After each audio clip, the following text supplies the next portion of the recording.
Boa noite, amados, a paz do Senhor. Glória a Deus por estarmos de volta, mais uma oportunidade para crescermos mais um pouquinho no conhecimento da palavra. Então hoje chegamos à carta de Paulo a seu filho mesmo, filho na fé, Tito. Então gostaria de aprender um pouquinho com você nesta carta. Semana passada estivemos estudando uma carta pastoral, quando Paulo escreveu a Timóteo, a segunda carta, e hoje chegamos aqui na epístola do apóstolo Paulo ao seu filho na fé, Tito, esse que conheceu Jesus, o caminho, através de Paulo. E Paulo mesmo, nos últimos dias, Paulo se preocupou, amado, de pregar a palavra, de falar do amor de Cristo. E eu quero dividir com você um pouquinho o que Deus colocou no meu coração dentro dessas epístolas. Então, quero te convidar, vamos orar, te dar as boas-vindas. Nós tivemos um tempo sem aula, agora retornamos semana passada e agora daremos continuidade às terça-feiras. Vamos orar ao Senhor. Amado Deus, nós te damos graça por esse dia, pela oportunidade que o Senhor nos concede de mais uma vez, Senhor, estar com a Tua palavra, junto da Tua palavra, aprendendo, porque essa palavra é lâmpada para os nossos pés, ela é luz para o nosso caminho. Então, Senhor, ensina-nos a Tua palavra, fala conosco, ministra os nossos corações. Ó Pai, em nome de Jesus, queremos entender esta carta. Ó Pai, nós, como membros do corpo de Cristo, ouvimos palavras dentro dos evangelhos, das cartas paulinas, mas hoje nós queremos entender o porquê desta carta, quem foi que escreveu, para quem. Então fala conosco, Senhor, em nome de Jesus. Amém, querido? Glória a Deus, você tem uma Bíblia aí em mão? Então pega a tua Bíblia e vamos dividir um pouquinho. Eu quero trazer de início uma introdução para você nessa aula e depois está dividindo, lendo um pouco essa carta de Tito. Mas nessa introdução nós vamos falar de um versículo que é o versículo chave dessa carta.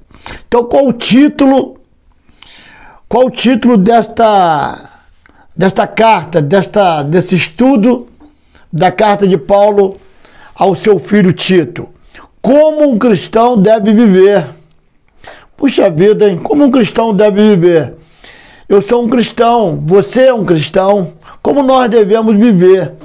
E o título é esse, como um cristão deve viver.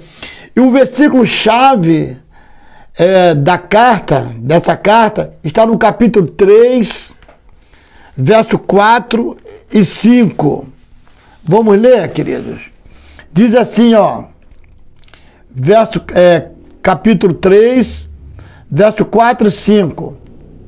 Mas quando apareceu a benignidade e a caridade de Deus, nosso Salvador para com os homens, não pelas obras de justiça que houvéssemos feito, mas segundo a sua misericórdia, nos salvou pela lavagem da regeneração e da renovação do Espírito Santo.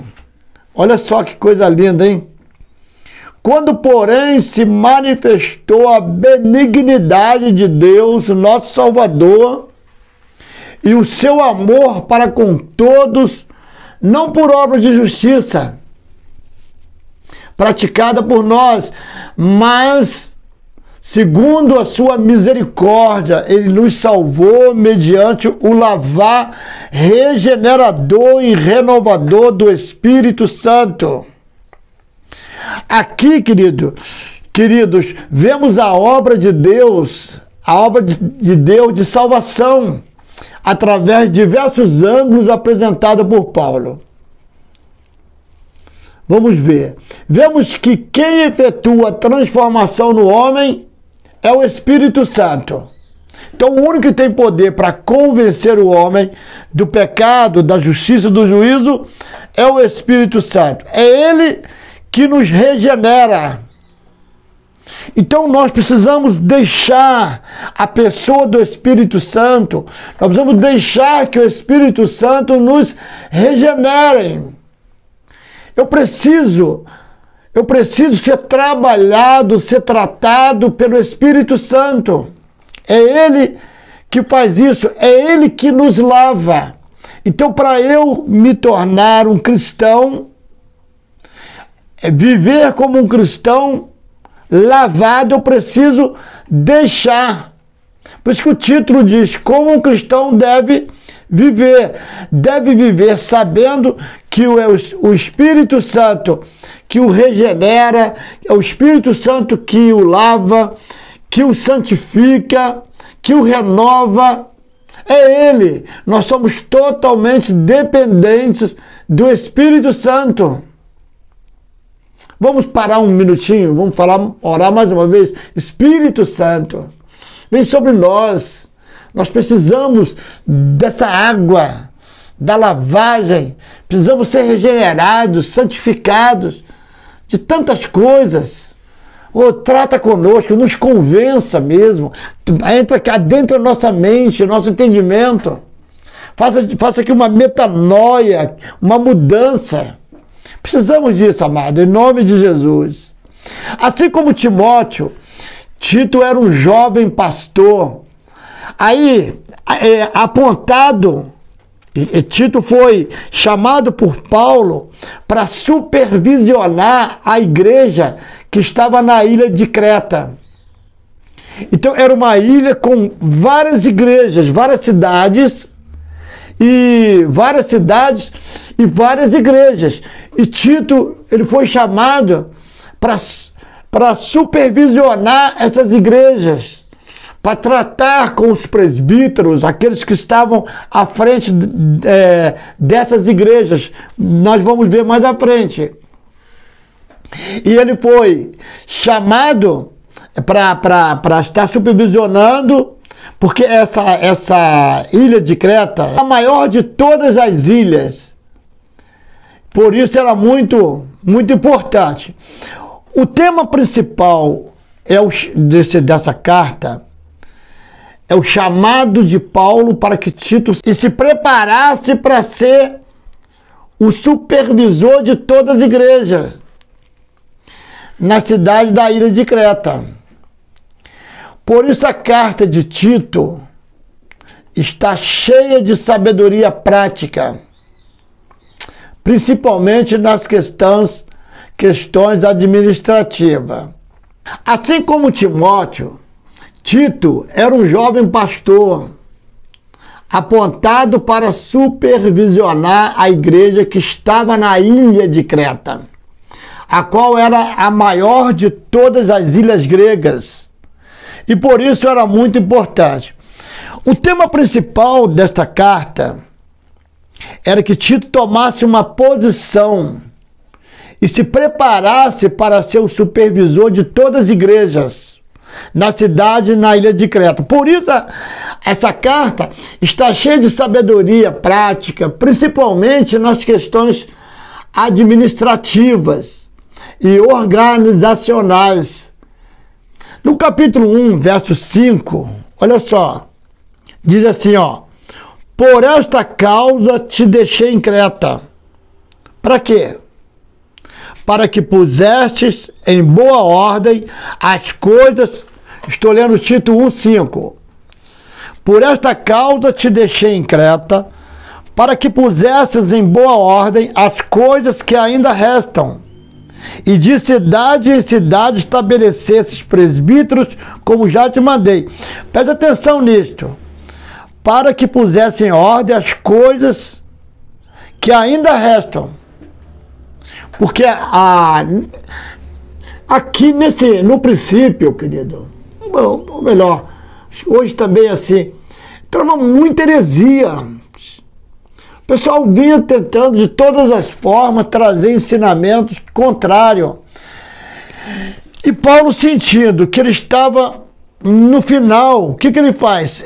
Ele confia a Tito essa responsabilidade, que Tito fosse até lá e conversasse, estivesse com os presbíteros, ensinando, dando as diretrizes para que essas coisas que ainda restavam de bom pudessem aumentar e as coisas ruins saíssem de dentro das igrejas. Dando continuidade, nós vamos voltar aqui nesse texto com mais calma. Diz assim, dando continuidade, o propósito dessa carta. A carta de Tito, provavelmente, foi escrita na mesma ocasião que a primeira epístola a Timóteo. Ou seja, quando Paulo foi liberto da sua primeira prisão. A segunda, Paulo estava preso, né? Uma prisão domiciliar. Até que Paulo falou, todos me deixaram, só Lucas ficou. Aí, isso foi na segunda de Timóteo. Quando ele escreveu, mandou essa carta para Tito, provavelmente foi na mesma época da primeira, quando ele escreveu a primeira Timóteo. Aí, Tito tornou-se seguidor de Cristo através de Paulo, e por isso era filho na fé do apóstolo. E é assim que Paulo começa a carta. A Tito, verdadeiro filho, olha no verso 4 do capítulo 1. A Tito, meu verdadeiro filho, segundo a fé comum, graça, misericórdia e paz de Deus Pai e do Senhor Jesus Cristo, nosso Salvador. Paulo, ele deixa Tito em Creta com o objetivo de colocar em ordem as coisas. Eu adiantei, né, que eu falei que depois nós iríamos voltar com mais calma. Paulo deixa Tito em Creta com o objetivo de colocar em ordem as coisas. E foi um supervisor responsável por levantar presbíteros nas igrejas da cidade de Creta. Pessoas maduras que seriam responsáveis por liderar as igrejas. Então, Tito, vai lá, levanta presbíteros, homens maduros, para que eles possam liderar a igreja. E olha, discipula-os, ensina-os para que eles possam transmitir para a igreja, para que essas heresias... É preocupação pastoral, querido. O pastor está sempre preocupado se a ovelha, se o membro de sua igreja, se ele não está ouvindo ou sendo persuadido por palavras, por ensinos contrários. Existe essa preocupação no apóstolo, no pastor, e Paulo, existia essa preocupação nele. Então, a missão de Tito era estabelecer presbítero nas igrejas da cidade de Creta. Então, Creta, várias igrejas. E a carta escrita por Paulo tem esse objetivo, de dar instruções para Tito nessa missão. Olha o capítulo 5, verso 1. Capítulo 5, nada. Que capítulo 5, nada. Não. É o verso 5 do capítulo 1. Só tem 3 capítulos. Verso 1, capítulo 1, verso 5. Capítulo 1, verso 5. Por esta causa te deixei em Creta, para que pusesse em boa ordem as coisas que ainda restam, e da cidade em cidade estabelecesses presbíteros, como já te mandei. Tito tem 3 capítulos. Capítulo 1, verso 5. O autor é Paulo. Provavelmente Paulo encontrou um pregador do evangelho chamado Zenas, o qual estava com Apolo, os quais estavam indo para Creta.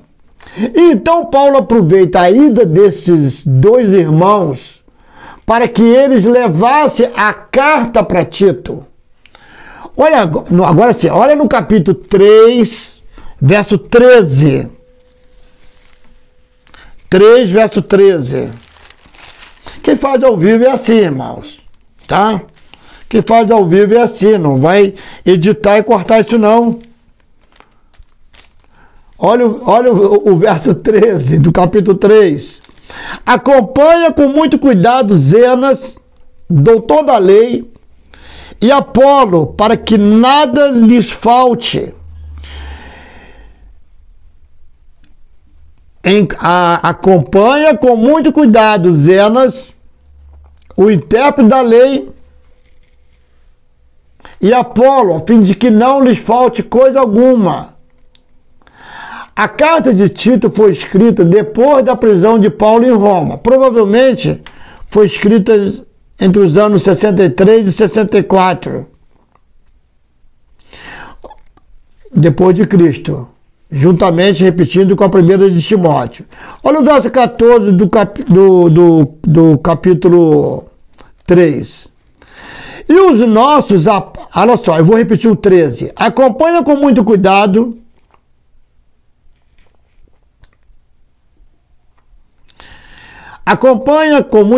verso 13, Zenas, doutor da lei, e Apolo, para que não lhe falte nada. E os nossos aprendam também a aplicar-se às boas obras nas coisas necessárias, para que não sejam infrutuosos. Saúdam-te todos que estão comigo. Saúda-te os que nos amam na fé. A graça seja com vós. Amém. Paulo mandando a carta através de Zenas e Apolo. Vamos ver aqui um pouquinho do esboço. A carta começa com as responsabilidades dos anciãos. No capítulo 1, vamos lá. Isso aqui é preparado com carinho para você, meu amado. Tá?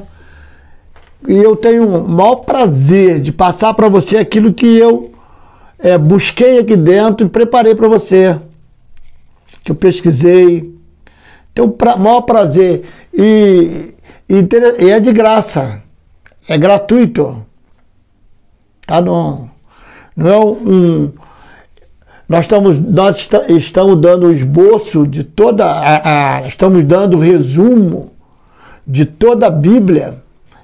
Estamos agora hoje chegamos em Tito, e está tudo no nosso canal aí, né, onde você está assistindo, e é gratuito. Você pode ir lá, você pode, se você quiser o PDF, é só você me falar que eu envio para você.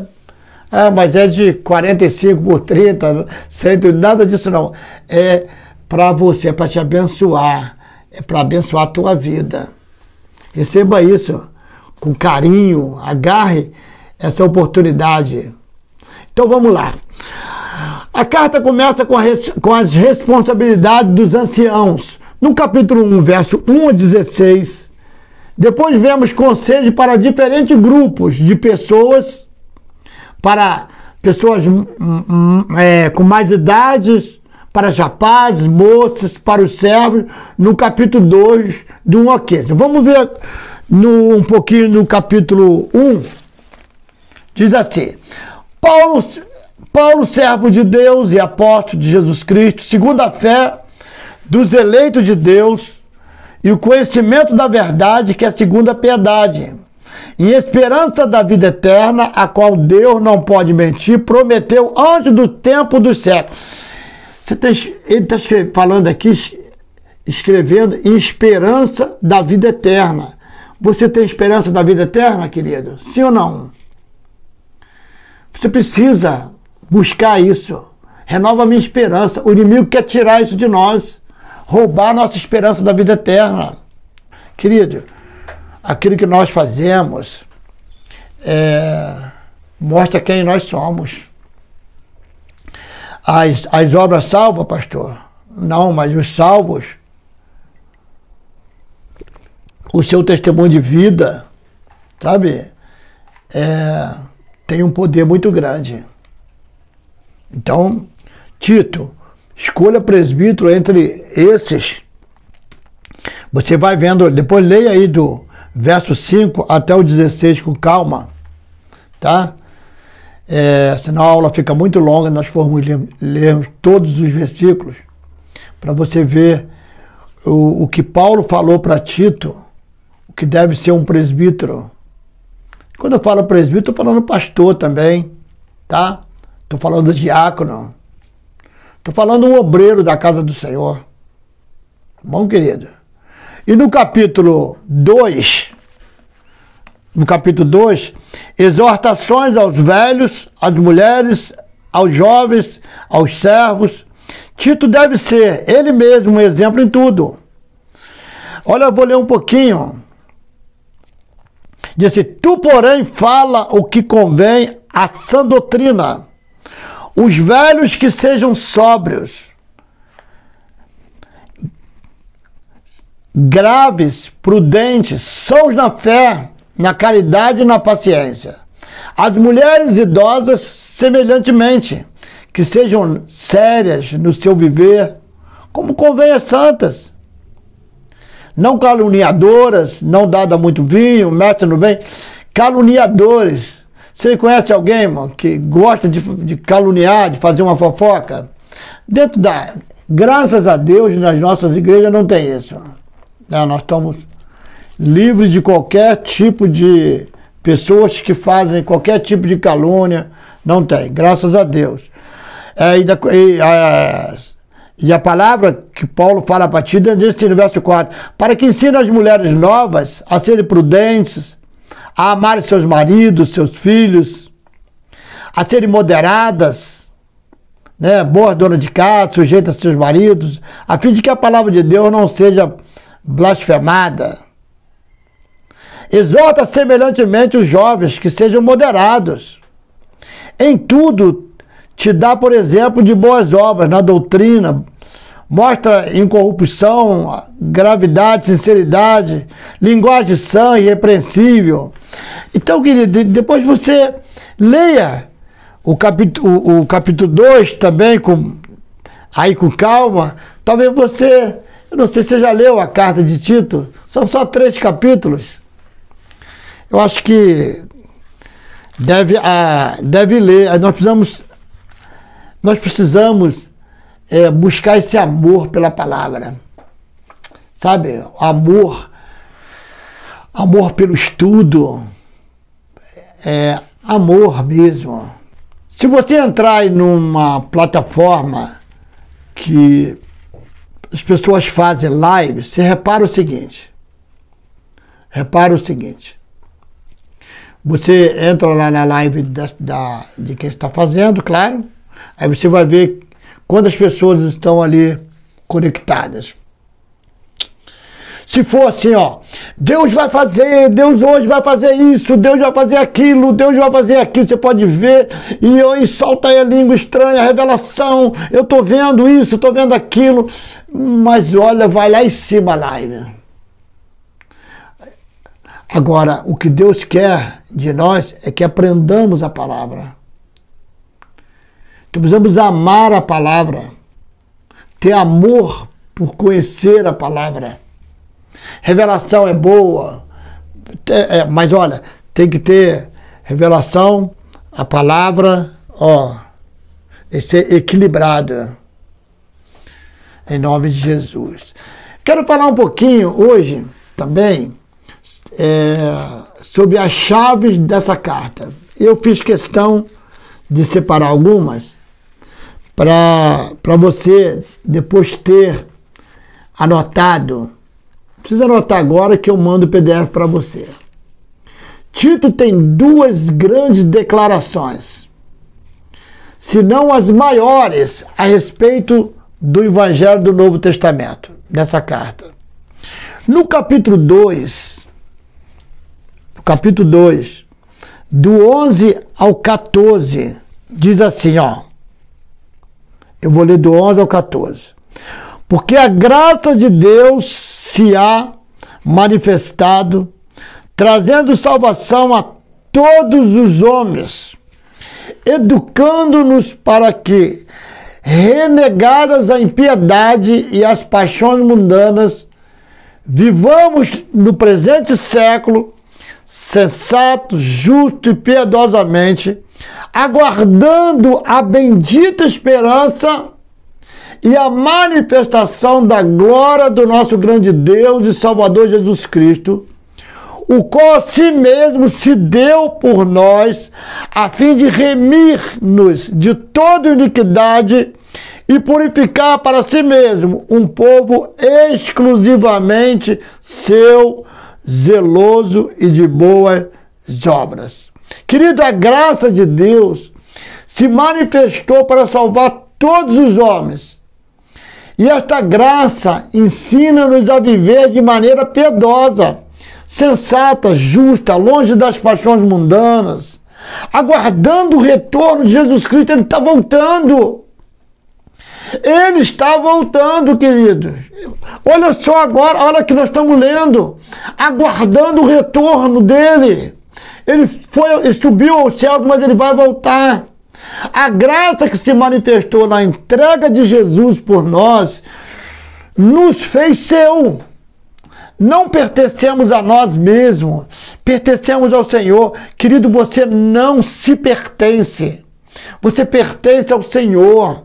Ele se entregou por você, ele se entregou por mim, amados.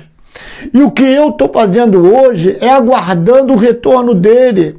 Por isso, devemos viver para a sua glória e para aquilo que ele considera importante. E não para as ideologias, pensamentos deste século. Fuja dessas coisas. Viva aguardando o retorno de Cristo a qualquer momento. Como se ele fosse voltar hoje, terça-feira, hoje. Como a trombeta fosse soar hoje, queridos. Amados, amadas, vivamos na certeza de que ele vai voltar. Agora, olha só um outro texto, no capítulo 3, verso 4 até o 7. Diz assim: Mas quando apareceu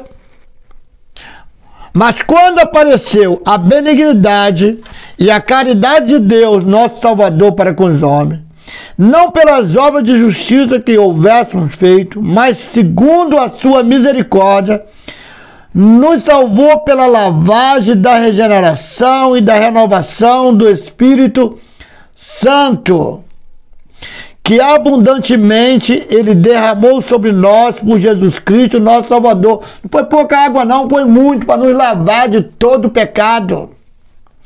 Para que, sendo justificados pela sua graça, sejamos feitos herdeiros segundo a esperança da vida eterna. Ei, herdeiro segundo a esperança da vida eterna. Você precisa ter esperança da vida eterna. Eu quero nesse momento orar com você mais uma vez. Senhor, renova a nossa esperança da vida eterna. Renova a nossa esperança, Senhor. Muitos de nós não temos mais esperança da vida eterna. Muitos de nós estamos vivendo, Senhor, como se o Senhor não fosse voltar, como se o Senhor não fosse retornar, Senhor. Mas o que nós te pedimos em nome de Jesus, renova a nossa esperança. Renova a nossa esperança. Peça ao Senhor hoje, irmão, ou minha irmã. Peça ao Senhor para renovar a sua esperança. A esperança da vida eterna. Quando você se converteu, você tinha esperança da vida eterna, uma esperança que ele fosse voltar mesmo. Olha, mas hoje quantos estão vivendo como se Cristo não fosse voltar, amados? Como se Cristo não fosse voltar, ele vai voltar. Ele está voltando, igreja. Olha aqui, ó. Olha a palavra falando para nós. Vou ler de novo. Verso 7. Oh, igreja. Para que, sendo justificado pela sua graça, sejamos feitos herdeiros, segundo a esperança da vida eterna. Ser herdeiro segundo a esperança. Então, se não tiver esperança da vida eterna, não será herdeiro. Para que nós sejamos herdeiros segundo a nossa esperança, no mesmo patamar. Então, você precisa ter esperança. Hoje, ao final desta aula, em nome de Jesus, que a tua esperança esteja avivada, aumentada. Deus, querido, é rico em glória, em bênçãos, em poder, em autoridade, em pureza, em santidade, dons. Deus tem muito para nos dar, queridos. E nós precisamos nos apropriar disso tudo, pois somos seus herdeiros. Essa é a nossa herança. E quando nos apropriamos dela, de fato, podemos fazer diferença no mundo ao nosso redor. Ah, minha filha. Ah, meu filho. Quando você se apropriar dessa esperança, quando eu me apropriar realmente dessa esperança, serei melhor. Nós seremos melhores. Vamos fazer uma consideração aqui para eu encerrar essa aula. No capítulo 2, verso 13, diz assim: aguardando a bem-aventurada esperança, olha aí, e o aparecimento da glória do grande Deus e nosso Senhor Jesus Cristo. Nesse capítulo 2, verso 13, Paulo mostra que ele aguardava a bendita esperança e a manifestação da glória do nosso grande Deus e Salvador Jesus Cristo. Paulo nunca deixou de crer e esperar pela volta de Jesus. E mesmo nos últimos anos de sua vida, Paulo escreveu, falou e pregou sobre isto. Então, queridos, terminando esta aula, eu quero chamar a tua atenção. Busque a renovação da sua esperança.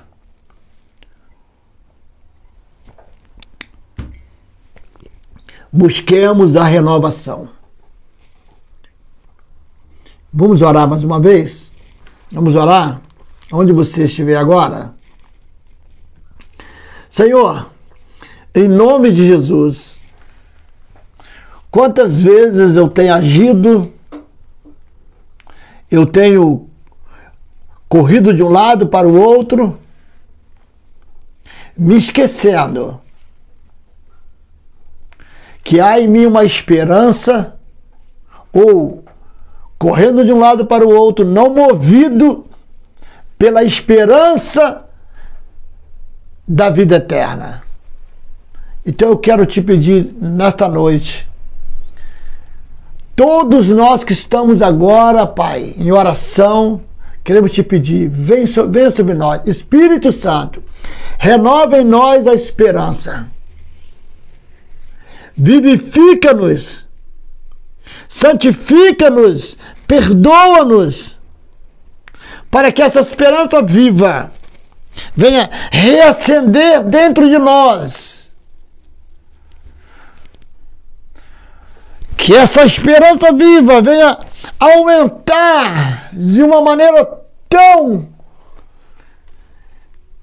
sobrenatural dentro de nós. Essa esperança da tua volta. Tudo que nós fizermos, tudo que nós falarmos, todos os nossos atos, sejam impulsionados por essa esperança. Renova em mim, Senhor. Renove cada vida. Nesta noite, em nome de Jesus, essa esperança. Semana que vem, terça-feira, nós estaremos aqui estudando a última carta do apóstolo Paulo. Epístola do apóstolo Paulo a Filemão. já ouvimos tantas vezes, né? Igual falar de Tito, mas saber o porquê Paulo escreveu a carta, saber para que ela foi endereçada, o remetente, o destinatário, nós sabemos. Mas para quê, né? Por que Paulo escreveu essa carta? Qual era a condição hoje? Nós entendemos isso. E vamos entender também o porquê ele escreveu essa carta a Filemon. E depois nós entraremos no escrito aos Hebreus, uma epístola também aos Hebreus. Uns diz que é Paulo, parece que daí assim a linguagem, mas não há nada confirmado, tá? Posso adiantar isso para vocês. Vamos orar para terminar. Senhor, muito obrigado. Obrigado por esta noite, por esse momento que nós passamos aqui. Agora nos dê um descanso sob as tuas mãos santas e poderosas. Que a graça, a paz e as divinas consolações do Espírito Santo esteja sobre nós. Todos nós que temos essa esperança e aguardamos a sua volta. Em nome de Jesus. Amém, amados. Glória a Deus. Então vamos para encerrar aqui. Tito tem 3 capítulos, tá? Então 5. Que Deus te abençoe e dê uma noite na graça e na paz do Senhor. Fiquem todos com Deus.